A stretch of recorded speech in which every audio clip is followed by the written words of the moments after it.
Messieurs, bonjour.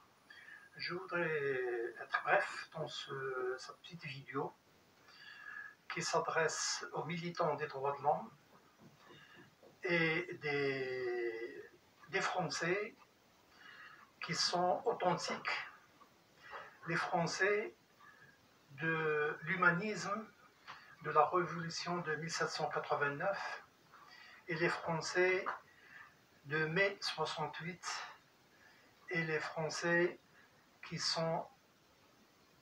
ont engendré les Lumières avec Descartes, Victor Hugo, Lamartine, Baudelaire, Montesquieu, Jean-Jacques Rousseau, tout ça. Maintenant, malheureusement, cette France, elle a été laissée à l'abandon entre les mains de l'extrémisme. Et de l'extrémisme, je veux dire, même c'est pas l'extrême droite, nationaliste, qu'on peut trouver des excuses pour elle. Mais c'est une droite qui est habillée de nationalisme nazi,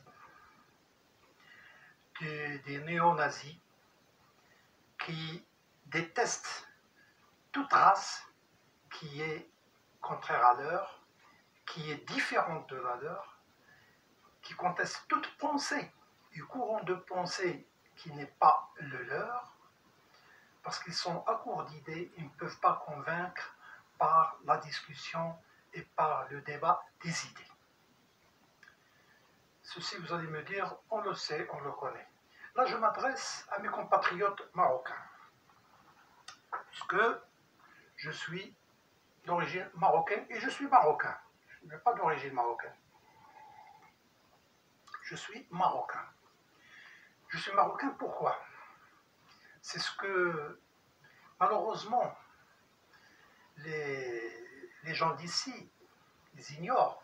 Quand on vous donne un papier où il est écrit nationalité française, ils veulent t'approprier, ils veulent t'acheter âme et corps et esprit. Or, non. On n'a qu'une seule mère, on a une seule mère, on n'a pas deux mères qui nous a enfantés. Et notre mère, c'est notre patrie d'origine. C'est le sang qui coule. Dès le premier jour, on était nourri de sa terre, on a goûté de la pluie de sa terre. Donc ce n'est pas un autre pays qui va venir à l'âge de la maturité et va vous cueillir, vous dire, vous allez être non seulement intégré, mais assimilé et pas forcé dans notre... Sinon, il y a donc le terrorisme, je dirais, juridique, le terrorisme policier, le terrorisme de la justice. C'est ça la démocratie, à la française, mesdames et messieurs. Maintenant, il est malade. On a recruté récemment, et ça existe et toujours existé, la police elle est infiltrée par l'extrême droite et par les néo-nazis. Comme la justice, comme tous les corps de l'État. Mais récemment, on a recruté des policiers, des jeunes policiers, je dirais des gamins, qui n'ont aucune expérience, aucun background, on ne sait pas d'où ils viennent, quelle est leur idéologie, quel est leur système de pensée, et on les a recrutés comme des policiers. Sachant que dans la République, cette République chère à Montesquieu, Rousseau, Victor Hugo, etc., il y a des hommes de non-droit. Les hommes de non-droit, c'est-à-dire au commissariat. Quand vous êtes entre murs, quand vous êtes entre leurs mains, il n'y a aucun témoin. Tout ce qu'on peut dire, c'est eux qui ont raison. Vous voulez vous protester? Rébellion. Vous voulez dire le contraire? Il nous a insultés, etc., etc. Il y a des procédures pour ça, non, mais ils vont jusqu'au bout de la procédure. Quand vous menottez, il y a manière de menotter. l'extrême droite, le raciste, il appuie sur la note jusqu'à ce qu'il vous serre les veines. Quand tu es malade, tu demandes un médecin. Ils le font venir à 5 heures du matin avant que tu passes devant le substitut qui d'ailleurs on ne sait pas aussi son idéologie. C'est-à-dire, ils appliquent avec tout ça des problèmes. Et voilà, on a amené le médecin. On a amené le médecin. On lui a donné. Et puis, si tu es malade, par hasard, et tu es interpellé, tu n'as pas de médicaments. On te donne les médicaments que là, le médecin en fin de carrière qui vient chez eux, le vieillot là, dans sa poche pour te les donner. Et tu ne sais pas, en vrac, c'est quoi ces médicaments? Est-ce que ce sont de la drogue, de quelque chose qui peut t'engendrer d'autres complications ou quoi que ce soit? Donc je vous dis, en plus, on vous balance dans une cellule comme un chien. Vous pouvez avoir froid, vous ne voulez pas manger, vous ne mangez pas. Vous êtes malade, restez, on va appeler le médecin. On va appeler le médecin, ça veut dire 6 heures, 7 heures après. C'est-à-dire, quelqu'un qui a une crise, c'est à titre possible, mais eux, ils sont en train de regarder leur info, notre travail, et de rigoler, etc., etc. Vous êtes dans ce qu'on appelle la zone de non-droit. Vous allez me dire, oui, mais dès que vous êtes interpellé, etc., vous avez le droit à la communication. Non, monsieur, c'est faux. C'est eux qui font tout ça. Ils te disent, on doit appeler quelqu'un. Je ne sais même pas s'ils l'ont appelé ou pas. Et qu'est-ce qu'ils lui ont dit, d'ailleurs? Vous voulez un avocat? Tu donnes le nom d'avocat. Eux, ils n'en veulent pas, etc. Et tu n'as aucune preuve pourquoi ils l'ont appelé. Il ne répond pas. On va te nommer quelqu'un d'office, c'est-à-dire d'office qui? Un avocat de chez eux qu'ils connaissent, un ami qui lui passe la commission. C'est pas un avocat. Un avocat. Oui, Jean, tu peux venir, il y a quelqu'un, oui, tu peux te faire un petit peu d'argent de poche, oui, comme les interprètes, tout ça, donc ils ont un carnet d'adresse, ils appellent X, Y, etc., etc. Donc vous êtes dans la zone de non-droit. Vous pouvez ne pas manger dans une cellule pendant 24 heures, mais personne ne va s'en soucier.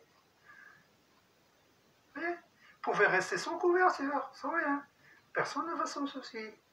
Parce que vous êtes infirmier en plus, vous êtes entouré des gens qui ont la haine. Ils ne te goupent pas. Mais ils n'osent pas le dire, mais ils le font comprendre. Ça, c'est la première zone de non-droit. C'est-à-dire, et déjà, pour l'interpellation, ils viennent 12 personnes, ils cassent les portes, pour rien. Maintenant, dans cette république extrémiste, l'extrême droite des néo-nazis, un musulman qui passe dans la rue, ou bien apparenté musulman, arabe, etc., quelqu'un vient et dit, celui-là, il m'a menacé de mort, il m'a dit qu'il va m'égorger. Il m'a fait comme ça. Donc, déjà, il n'y a aucun contact physique avec la personne. Déjà, pas de... ces menaces de mort bidon. Il me fait comme ça. Comme ça. Tu peux ajuster ta cravate, tu peux rater ta tête, on te dit, il m'a fait comme ça. Et puis la police raciste s'en occupe de reste. C'est tralala, tralala, tralala. Ils se permettent, dans leur zone de non-droit, de vous attaquer. Est-ce que vous avez une dent contre les blancs? Mais si, mais vous êtes en France, vous êtes au moins, vous êtes soigné, vous êtes... donc ils se permettent des remarques déplaisantes. Voyez-vous. De toute façon, j'ai dit, cette première zone de non-droit, tu rentres quand ils t'envoient dans un tribunal. Et là, je dédie cette petite vidéo à cet ange né, que Dieu le garde, et qu'il peut faire face au malheur dont il fait preuve maintenant, et les autres. Parce que quand on commence à dire dans d'autres pays, dans d'autres cieux, vous ne savez rien de ce qui se passe. C'est pire que chez nous. Chez nous, il y a ce qu'on appelle Ar-Rahma. Il y a l'islam. Il y a le geôlier, le policier. Quand il quitte son service, il va à la mosquée, Allahu Akbar. Il lit le Coran. Donc il y a ce sentiment religieux qui le retient. Mais quand vous avez des sataniques avec une idéologie néo-nazie, ça c'est autre chose. Voilà. Ce que j'ai voulu dire, que la deuxième zone de non-droit, c'est quand on vous dit faire un tribunal. Donc les géants. Les géants, vous êtes un chiffre. Vous avez les petites mains là, de policiers, de machin, racistes purs et durs, qui veulent avoir leur revanche sur toi, parce que là, tu entres leurs mains. Tu n'es pas dans la rue, où on va filmer des excès, on va dire halte, on va avoir des témoins. Là, ils se vengent comme ils font. Là, ils se vengent. Ils se vengent. Et ils croient, et tous ceux qui disent, mais c'est dans votre intérêt. C'est-à-dire, ils t'enlèvent les lastiques, ils t'enlèvent ceci, ils t'enlèvent les lacets, ils t'enlèvent les... Vous pouvez vous suicider déjà, c'est-à-dire que toi tu es déprimé, tu peux te suicider avec les manches de ta chemise. Avec ton pantalon, tu as envie de te suicider, ça veut dire ça, c'est le pouce. Et en plus, comme je vous ai dit, l'excès des prérogatives. La menotte, tu veux bouger de là, la menotte, il te crase. 2 mots, 3 mots, 4 personnes, ils viennent, ils te prennent des menottes, hein, des menottes. Ils te tirent, que ta main s'arrache, c'est pas leur problème. Que vous soyez jeune, que vous soyez âgé, que vous soyez malade, que vous soyez bien portant, pour eux, vous êtes une race qui n'est pas la leur. Il faut qu'ils se vengent sur toi. Voyez-vous? Et pour les causes, ne dites pas les délinquants, les vendeurs de drogue, les dealers, etc. Non, non, non. Un monsieur normal dans la rue, il a un problème avec quelqu'un, je ne sais pas, bousculé. Oh, il m'a menacé de mort. Et puis, il tombe, comme j'ai dit, dans les mains des races pures, les racistes, là, les néo-nazis, qui font tort à la démocratie, à la France. Et parce qu'en fin de compte, nous, on est quoi? On est des individus. Mais ils sont apportés tort à leur État. Parce que, regardez, l'Afrique maintenant, comme elle est en ligne contre la France. À cause de ces racistes et ces nazis. Regardez le Maroc. Maintenant, le sentiment anti-français en augmentation. Parce que c'est ce qu'ils font aux Marocains qui sont ici. Ce ne sont pas des orphelins, les Marocains qui sont ici. Ils ont leur famille là-bas. Et ils peuvent défendre. Vous touchez aux Marocains, ils vont toucher les Français qui sont là-bas. Ce n'est pas une menace. C'est la symétrie, la réciprocité dont vous faites une religion, vous. En tous les cas. Excusez-moi. On est Marocains.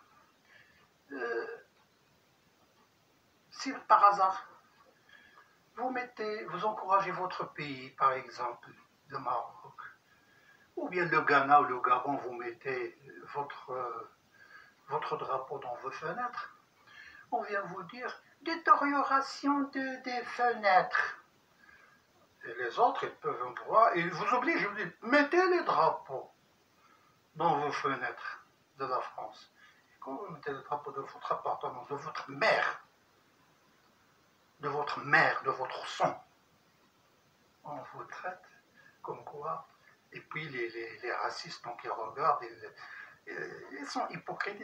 Oui, c'est vrai, mais derrière, mais pour qu'ils se posent là, je crois qu'ils sont chez eux.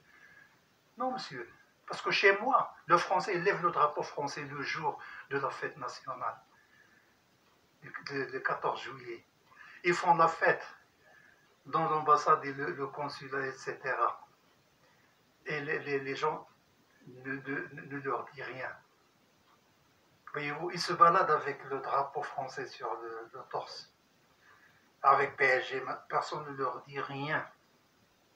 Pourquoi je ne dis pas tu mets Louis Dadi, tu mets Raja ou tu mets Berken? Non. Il met PSG, il met Saint-Étienne. Non, ça veut dire on n'est plus de là. Mais tout ceci, ce n'est pas pour donner des leçons, loin de là, mais pour dénoncer ces zones de non-droit de la République qui, théoriquement, c'est réglementé, etc., mais il n'y a aucun contrôle. Donc, vous êtes en garde à vue, on appelle eux-mêmes, ils disent qu'ils appellent, etc., tu n'as aucune preuve, ça ne se passe pas devant toi. Puis après, ils t'amènent un avocat que tu n'as pas demandé, c'est eux qui l'ont choisi. Voyez-vous? Une fois donc dans les jeux, la même chose, aucun droit. Tu es présenté à, par exemple, je ne sais pas, un substitut, ou là c'est la même chose, je tombe sur une jeune ou un jeune qui est animé de mauvais esprits, de l'extrême droite et du néonazisme. Alors là, il se permet de vous descendre, de vous dire tout ce qu'il veut, mais si vous dites quelque chose, c'est retenu contre vous, monsieur, même si vous contestez quelque chose. Voyez-vous, ça, c'est la démocratie française. Assez Tojné, assez le Médaoui, assez les autres que vous êtes en train de parler, etc. Et de dire, là-bas, il y a, non. Là-bas, les privilégiés, il y en a d'autres qui ont l'argent, qui peuvent mettre de grands avocats, qui ont derrière eux un lobby, ils peuvent se défendre. Mais pour commun de mortels, ils sont en train de les massacrer. Récemment, qu'est-ce qu'il y a eu? Ces 3 derniers ou 4 mois, avec la loi de l'immigration, on a des notes, presque des consignes qui ont été données. Parce qu'à part les consignes, on ne voit pas le hasard fait ces choses-là. Il n'y a que les Arabes et les Blacks qui sont en garde à vue. Il n'y a que les Arabes et les Blacks qui sont différés devant les procureurs. Pourquoi? Pour augmenter le nombre, pour dire, voilà la loi d'immigration, c'est justifié, vous avez vu, il n'y a qu'eux qui font de la merde, il n'y a qu'eux qui font ça et ça et ça. Et tous les autres, on minimise. Et si vous allez au commissariat, par exemple, vous, de couleur comme moi, déposez une plainte contre quelqu'un. On commence à minimiser les faits. Eh oui, mais ça c'est rien, ça. Mais c'est pas... Mais non, on vous déconseille de faire ça. C'est pas... On commence à le défendre parce que il a les yeux bleus et la peau blanche. Et on vous dissuade de ne pas déposer, ou du moins de ne pas ajouter d'autres griefs. Imaginez, vous avez un droit constitutionnel, vu la hiérarchie des normes. Le droit pénal, il est inférieur au droit constitutionnel. Et aux conventions, il y a la Convention européenne des droits de l'homme. Quand vous dites que cette personne, il a violé mon droit constitutionnel et la Convention européenne des droits de l'homme, vous te dites, non, mais c'est pas pénalement... Non, monsieur, le droit constitutionnel, il est sacré. Il passe avant le droit pénal. D'accord? Si par exemple, je donne l'exemple, la Constitution vous garantit le secret des correspondances. Quelqu'un vient, il ouvre ta boîte à lettres. Il te met de la merde, ou bien il prend tes courriers, etc., etc. Il est dangereux 2 fois. D'abord, il a violé le principe sacré de secret de correspondance. Ensuite, il y a le risque de vous mêler à des choses dont vous n'êtes pas au courant. Il peut mettre des choses illicites dans ta boîte à lettres, te mettre de la drogue, te mettre une arme, te mettre quelque chose comme ça. parce qu'il a accès à ta boîte aux lettres. Si vous allez par exemple déposer plainte, vous dites voilà, il y a un monsieur là qui ouvre ma boîte aux lettres, ouais, mais ça c'est rien, ça. Qu'est-ce qu'il fait ce monsieur? Ah, il est le gardien, oh, il est le gardien, il a le droit, il a la clé. Non monsieur, tu insistes, je dépose plainte monsieur, pour violation de secret des correspondances et risque criminel. Il peut prendre par exemple lors du corona c'est ce qui est arrivé hein, à pas mal de gens, les masques usés et les jettent dans les boîtes à lettres. Ça s'appelle l'empoisonnement.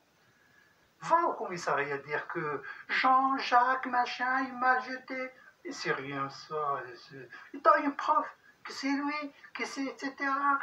Il commence à te dissuader de revenir sur tes paroles. Voilà monsieur ce que vous glorifiez, le système européen et le système français, et vous crachez sur le système marocain. Le système marocain, on a au moins des gens comme nous qui mènent une vie normale, qui sont équilibrés, qui n'ont aucune dent envers personne. Mais là, on est dans le néonazisme. On est dans le néonazisme. Moi, ce qui me fait mal au cœur, d'ailleurs, moi je m'en fous, vous voyez, quitter la France, ça ne me dit rien. Qu'est-ce que la France m'a donné? Qu'est-ce qu'il va me donner?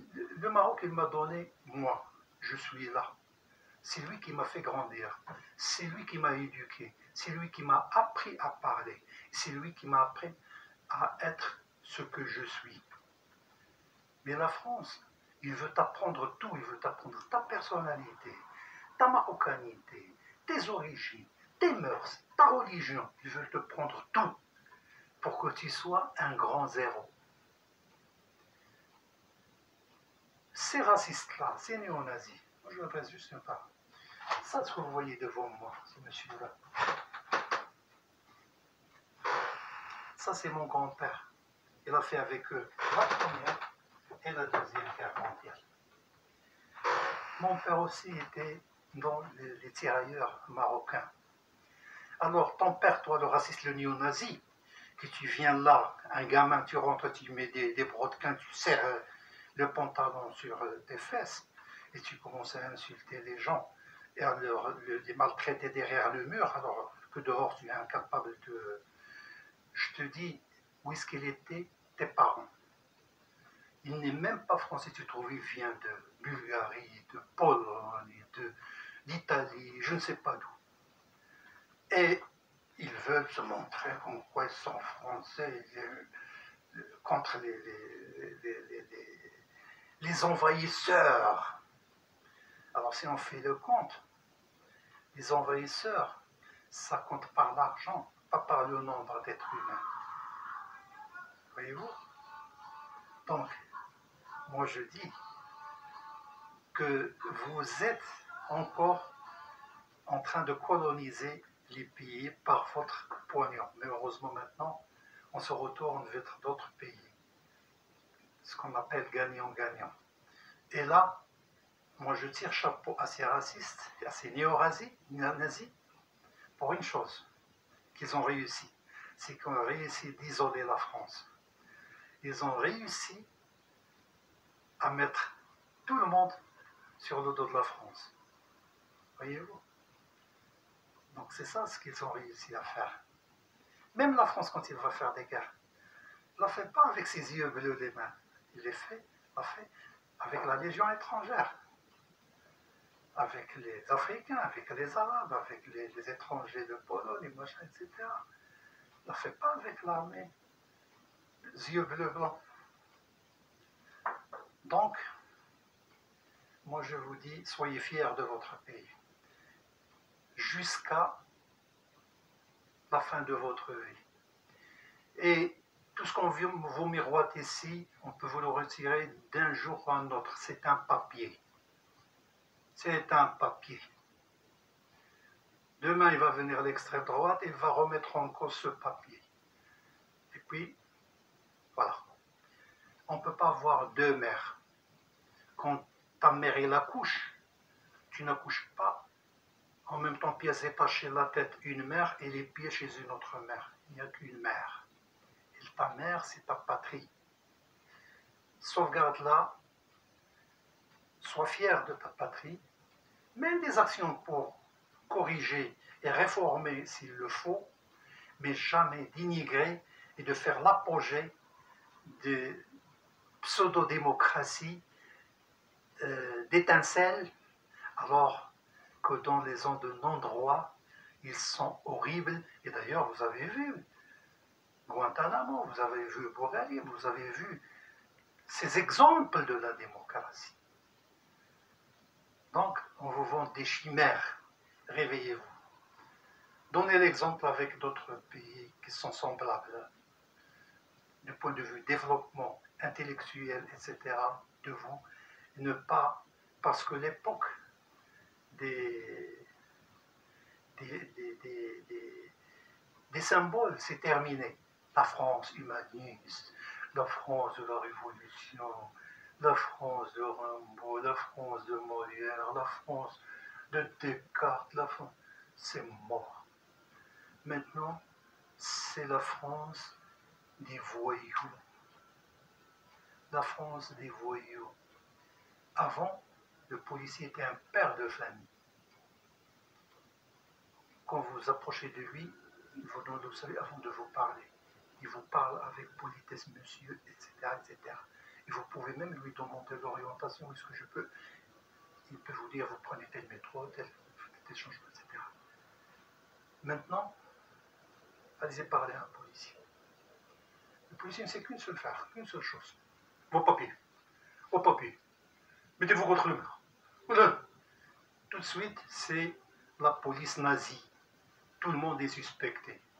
Tout le monde est maltraité. Tout le monde est humilié. Et là, c'est devant le public, donc avec retenue. Mais une fois que vous êtes entre quatre murs, là, c'est un clan. Même l'infirmier, parce que c'est un client qui vient. Le docteur qui vient, comme ça, c'est un client qui vient voir les détenus. L'avocat, c'est un client. Il ne peut pas dire du mal. Qu'est-ce que vous voulez que je dise? Ils disent ce qu'ils veulent. Ils sont tous solidaires. Donc, voilà l'exemple de la démocratie à la française, mesdames et messieurs. Et menez des actions dans vos pays contre ces agissements, contre vos patriotes qui vivent dans ce pays. Soutenez-les, ne serait-ce que par voie de presse et par voie de sitting devant les consulats et les ambassades. Voilà, messieurs. Sur ce, bon courage et un salut patriotique nationaliste. Au revoir.